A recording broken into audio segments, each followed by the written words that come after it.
Welcome aboard another episode of Field Trip Friday. Today we're going on a tour on Lady Michigan through the bay. One of Alpena's many treasures are the hundreds of shipwrecks scattered throughout Thunder Bay. That's right, hundreds. And today we got a chance to check out a couple of those shipwrecks, along with a few friends. Many of the students were already familiar with the shipwreck tour, but others were newbies like us, and it was their very first time. I'm excited. I've never seen a shipwreck before. Have you? No, I have never been on a boat. This is my first time I've ever on a boat. This is an awesome experience for you then. As we departed from the dock, we couldn't help but take in the beautiful scenery, along with plenty of fresh air. Our first stop on the shipwreck tour was the Haltimer Barge shipwreck, which occurred as far back as 1929. We were all curious about what exactly happened, and luckily we had an archaeologist with us who was able to put us up to speed. That was Scanlon's barge, and it sank in 1927. So it was a working vessel. They would have been like the barges that you see in the river sometimes, even today, where there's big flat barge with the big cranes, Right. and they're dredging rocks or doing other marine work. We estimate that there's hundreds of shipwrecks out here, right, in and around the sanctuary boundaries.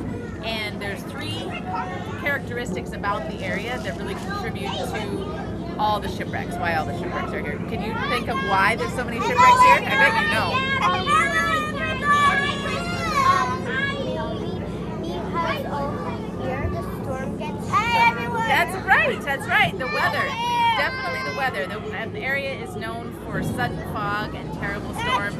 There's a storm in 1913 that had 90-mile-an-hour winds and 30-foot high waves across the Great Lakes. So it was devastating to big ships. So weather for sure is one of the reasons. Another reason is the shallows. Like this, the bay itself has a lot of rocky limestone on the bottom. Yeah. In fact, if you look over there, that's North Point. The land that you see is North Point, but stretching out a whole mile from North Point, it's about 5 feet deep is all. If you don't know the area, let's say you're trying to cut that corner, you would I don't run know how aground. shallow it is. So the treacherous shallow shoals.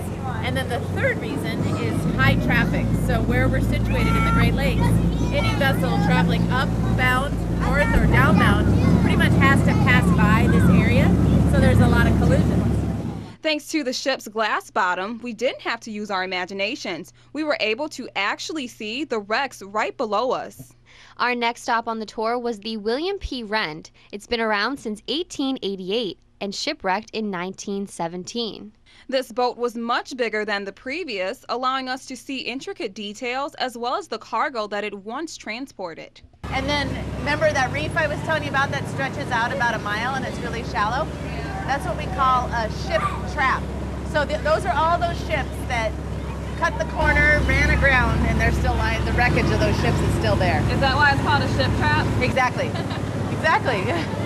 So we estimate that there's about the wreckage of about a dozen ships off there.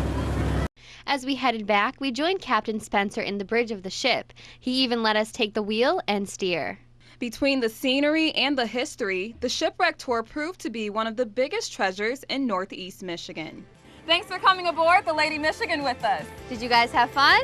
Yeah! Be sure to join us next week on our next adventure.